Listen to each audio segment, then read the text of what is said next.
Rian Pratama berdiri tegak di depan meja rapat besar itu dengan tangan yang sedikit gemetar meski ia berusaha menyembunyikannya sebaik mungkin.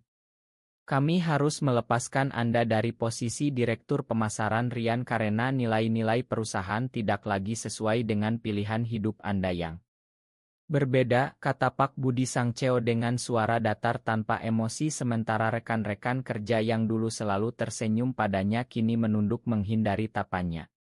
Kata-kata itu seperti tamparan keras di wajah Rian yang selama 5 tahun terakhir telah membangun divisi pemasaran dari nol menjadi yang paling menguntungkan di perusahaan teknologi terbesar di Jakarta ini. Ia tahu persis apa yang dimaksud dengan berbeda itu. Semua dimulai dari Otto lama yang bocor di grup chat internal seminggu lalu. Otto dirinya dan Dimas sedang berpegangan tangan di pantai Parangtritis saat liburan akhir pekan. Seseorang telah mengirimkannya secara anonim dan dalam sekejap seluruh kantor tahu rahasia yang selama ini ia jaga rapat-rapat. Rian pulang ke apartemen kecilnya di kawasan Sudirman dengan perasaan hampa. Telepon di tangannya bergetar lagi panggilan dari ibunya di kampung halaman Yogyakarta. Rian, kamu kenapa sih? Teman-temanmu di kantor bilang kamu dipecat karena kamu suka laki-laki.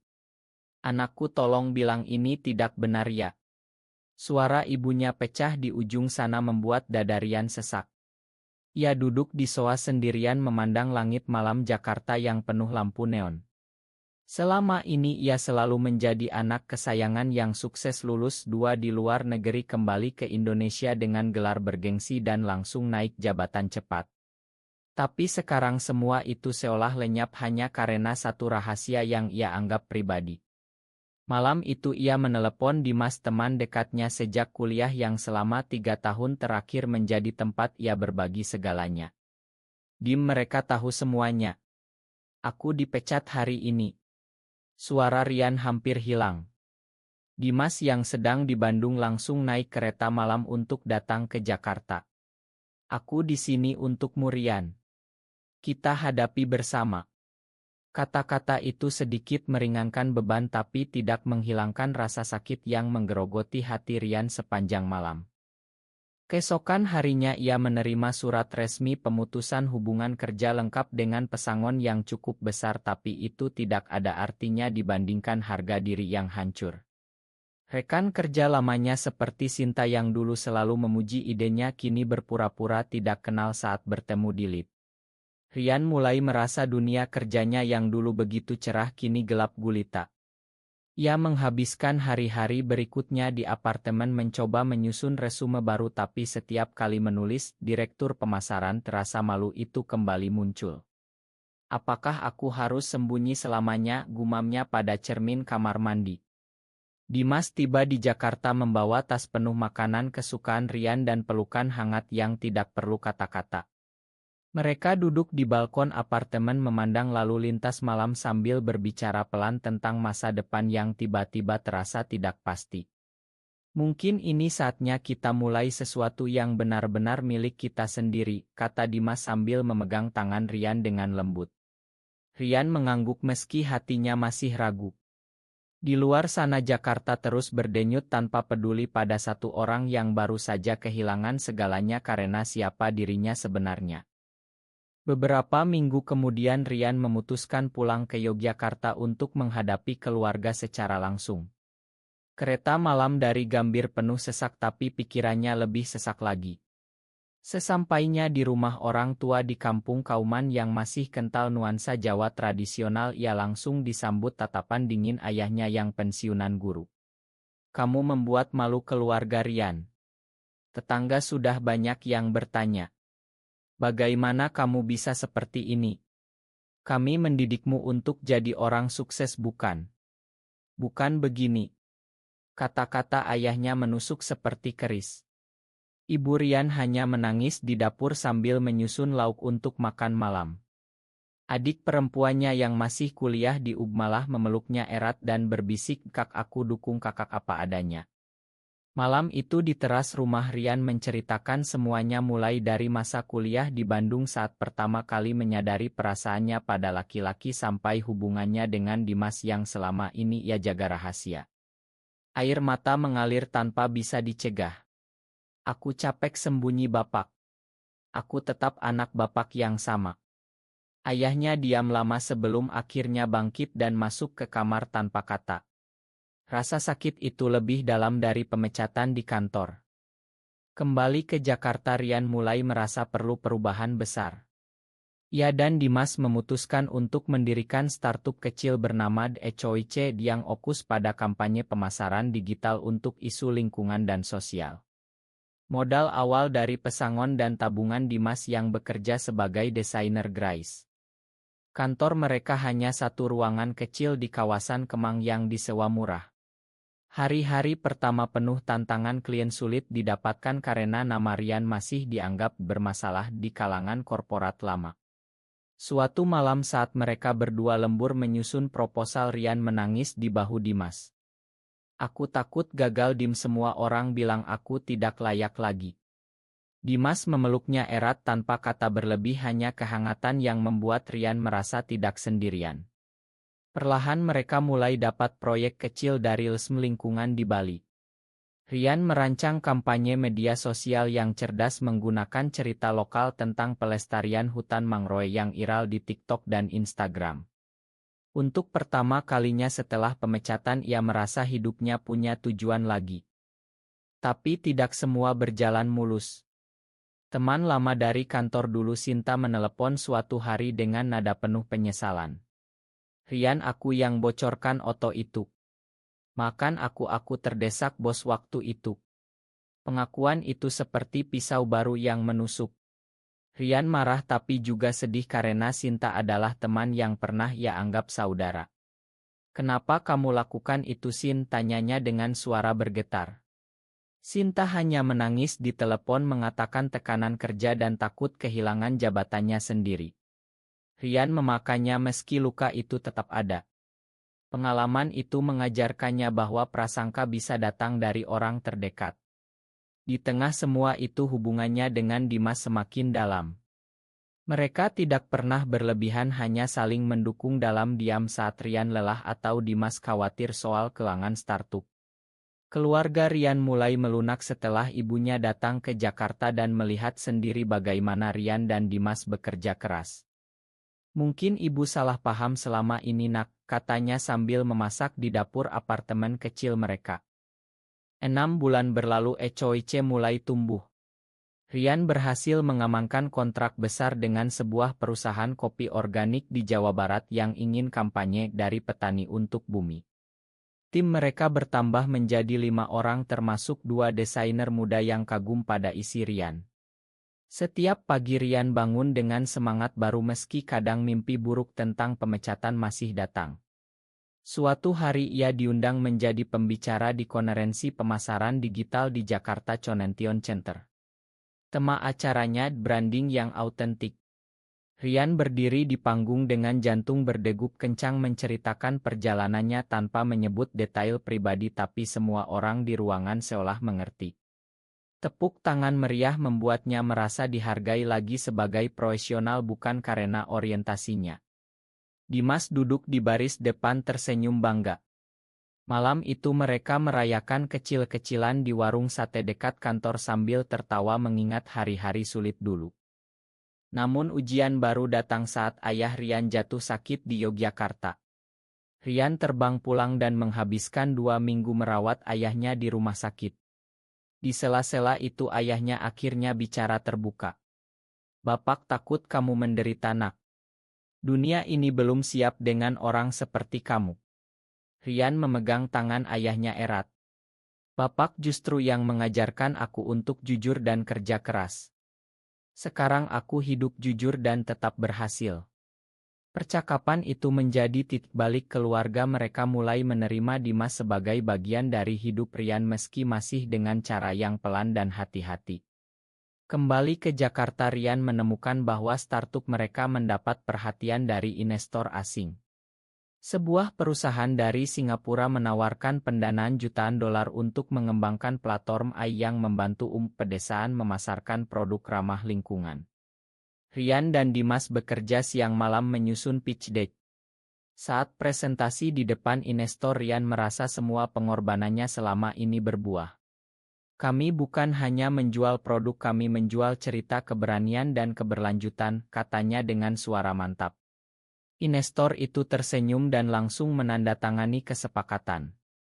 Di tengah kesuksesan kecil ini, Ryan masih sering merenung tentang masa lalunya di perusahaan lama. Ia mendengar kabar bahwa perusahaan tempat ia dulu bekerja mulai kesulitan karena kampanye pemasaran mereka kurang inovatif.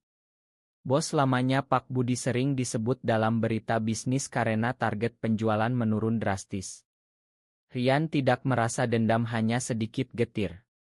Mungkin ini saatnya aku membuktikan bahwa aku lebih dari sekadar label yang mereka tempelkan, gumamnya pada Dimas suatu malam. Hubungan mereka semakin kuat bukan karena kata-kata manis tapi karena saling mengerti dalam diam. Dimas selalu ada saat Ryan gelisah karena tekanan kerja baru dan Ryan selalu mendukung mimpi Dimas untuk membuka galeri seni kecil di masa depan. Perlahan Ryan mulai menerima dirinya sepenuhnya tanpa rasa malu lagi. Tahun kedua ECOIC meledak. Platform AI yang mereka kembangkan berhasil membantu lebih dari 1.000 di Jawa dan Bali meningkatkan penjualan hingga 300%. Media nasional mulai memberitakan kisah Ryan sebagai pemuda visioner yang bangkit dari kegagalan. Wawancara di Kompas dan Cinch Indonesia membuat namanya kembali dikenal luas. Tapi kali ini bukan karena skandal melainkan karena prestasi. Suatu pagi Ryan menerima email dari perusahaan lamanya. Pak Budi sang CEO ingin bertemu secara pribadi. Kami butuh bantuanmu, Ryan. Proyek besar kami sedang macet dan hanya kamu yang bisa menyelamatkannya. Ryan membaca email itu berkali-kali dengan perasaan campur aduk. Dimas yang membaca dari belakang bahunya hanya tersenyum. Ini kesempatanmu untuk menutup bab lama dengan kepala tegak. Ryan ragu tapi akhirnya setuju bertemu di sebuah cafe mewah di Senayan. Pertemuan itu tegang. Pak Budi yang dulu dingin kini terlihat lelah. Kami salah, Ryan. Setelah kamu pergi di si pemasaran kami hancur. Klien besar kabur karena kampanye kami tidak lagi segar. Kami ingin kamu kembali sebagai konsultan utama bahkan direktur lagi jika mau. Ryan mendengarkan tanpa ekspresi. Di dalam hatinya ada amarah yang lama tersimpan tapi juga rasa kasihan. Kenapa baru sekarang, Pak? Karena prestasi saya di luar sana atau karena perusahaan Bapak hampir bangkrut? Tanyanya langsung. Pak Budi menghela napas panjang. Kami semua belajar dari kesalahan. Termasuk saya. Ryan tidak langsung menjawab. Ia meminta waktu seminggu untuk berpikir. Malam itu ia bercerita pada Dimas dan keluarganya melalui video call. Ibu dan ayahnya kini lebih mendukung. Kamu sudah dewasa, Nak. Keputusan ada di tanganmu. Dimas memeluknya dari belakang. Apapun pilihanmu, aku di belakangmu.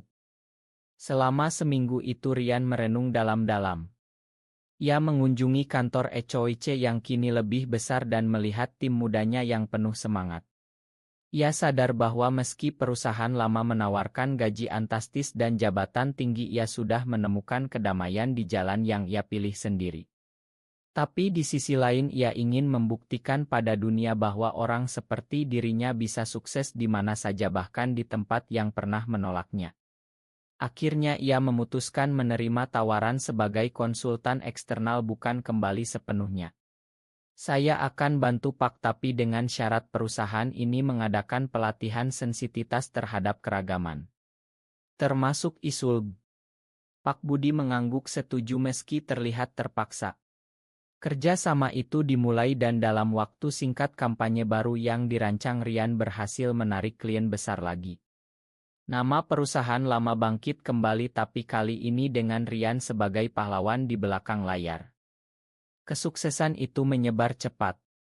Media menyebut ECOIC sebagai startup Gairiendly yang mengubah industri. Ryan tidak suka label itu tapi ia menerimanya sebagai bagian dari perjuangan yang lebih besar.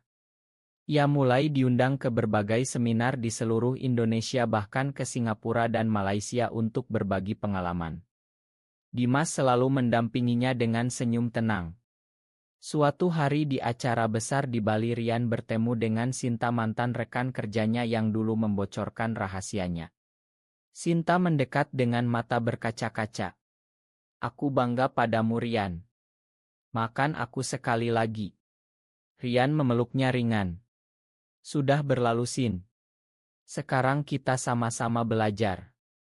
Pengampunan itu membuat hatinya semakin ringan. Keluarga besarnya di Yogyakarta kini sering mengirim foto mereka berdua dengan Dimas saat liburan. Ayahnya bahkan mulai bertanya tentang bisnis Ecoice dengan nada bangga. Di perusahaan lama kerja sama berjalan lancar. Pak Budi sering menelepon Rian secara pribadi meminta saran. "Kamu memang beda, Rian. Cara berpikirmu luar biasa." Puji-pujian itu terasa manis, tapi Rian tahu itu hasil dari kerja keras bertahun-tahun. Suatu sore saat rapat strategi di kantor lama, Rian melihat foto dirinya dulu yang masih terpajang di dinding DC. Ia tersenyum dalam hati. Semua yang pernah hilang kini kembali dengan cara yang lebih bermakna. Dimas yang menunggu di luar gedung memeluknya saat ia keluar. "Kamu hebat hari ini." Kata-kata sederhana itu selalu membuat Rian merasa dicintai apa adanya.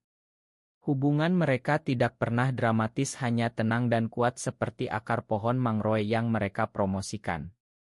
Rian mulai menulis buku kecil tentang perjalanan hidupnya yang ia bagikan gratis melalui platform Ecoice. Buku itu berjudul "Rahasia di Balik Senyum" dan langsung laris di kalangan anak muda yang sedang berjuang dengan identitas mereka. Tapi tidak semua orang senang dengan keberhasilan Rian. Ada komentar negatif di media sosial dari kelompok konservatif yang menuduhnya merusak nilai Indonesia. Rian membaca komentar-komentar itu dengan tenang lalu menjawab dengan satu postingan panjang tentang toleransi dan kerja keras. Tanggapan positif jauh lebih banyak dan itu membuatnya semakin yakin bahwa perubahan memang lambat tapi pasti. Dimas selalu mengingatkannya, kita tidak perlu disukai semua orang, cukup kita setia pada diri sendiri. Kata-kata itu menjadi mantra Rian setiap kali ragu. Puncak dari semua perjuangan itu datang saat perusahaan lama secara resmi mengumumkan kemitraan jangka panjang dengan Ecoice dan menawarkan Rian posisi sebagai Chief Innovation Officer dengan gaji yang jauh lebih tinggi dari dulu. Pak Budi sendiri yang datang ke kantor kecil Ecoice membawa proposal resmi. "Kami butuh kamu kembali, Rian. Bukan sebagai karyawan biasa tapi sebagai pemimpin yang kami hormati." Rian tersenyum melihat wajah bos lamanya yang kini penuh harap. Ia menerima tawaran itu dengan syarat tetap bisa menjalankan Ecoice secara paralel dan perusahaan harus punya kebijakan inklusi yang nyata. Hari pertama Rian kembali ke gedung tinggi itu, banyak karyawan baru yang menyambutnya dengan tepuk tangan.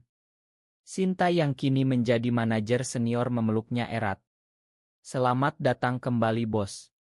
Rian hanya mengangguk sambil memandang kota Jakarta dari jendela ruangannya yang dulu. Semua rasa sakit dulu kini menjadi kekuatan. Malam harinya ia dan Dimas duduk di balkon apartemen yang sama seperti saat pertama kali ia dipecat. "Kamu sudah sampai di sini, Rian. Aku bangga padamu," kata Dimas sambil memegang tangannya. Rian memandang langit yang penuh bintang dan tersenyum. Perjalanan panjang itu mengajarkannya bahwa identitas bukanlah kelemahan melainkan kekuatan jika dijalani dengan jujur. Keluarganya kini sepenuhnya menerima ia dan Dimas. Ayahnya bahkan mengirim pesan, "Bapak bangga nak. Teruslah jadi dirimu sendiri." Rian tahu bahwa perjuangan belum selesai karena masyarakat Indonesia masih punya banyak prasangka, tapi setidaknya ia telah membuka jalan bagi yang lain. Ia memeluk Dimas erat dan berbisik, "Terima kasih telah selalu ada." Apakah benar bahwa kesuksesan selalu bisa mengalahkan prasangka? Benar atau salah?